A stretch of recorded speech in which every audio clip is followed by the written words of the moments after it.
talk about creating a plot grid for your story.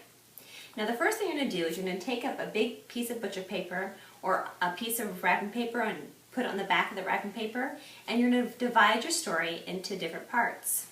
I divided my story into 20 different parts for my sequel for Gilded. So when I'm thinking about this story, I also want to divide each individual chapters into subparts here as well. So I have my external conflict, my internal conflict, I think about my characters and my setting. Now this is really important because as you're writing throughout your story, it's always good to be thinking about not just your external conflict, but also what is the character's motivation throughout the story. The thing I love about putting on sticky notes is that it makes it possible for me to take this off or put it back on.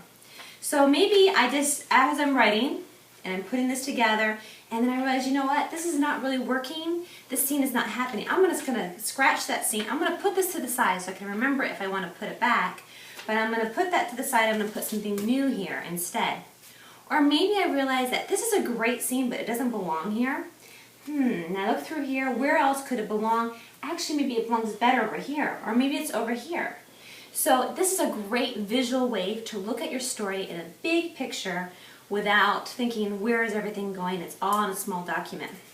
I also like looking at this in the characters because it allows me to think, wow, you know, is this secondary character showing up too often or not enough? Or maybe the secondary character is only in one scene or two scenes. Is that character really necessary for the story?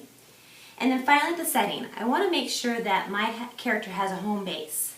But yet I don't want to have my story always in the cafeteria. The school cafeteria is very overdone. So how can I think of new places and new areas to bring my characters into?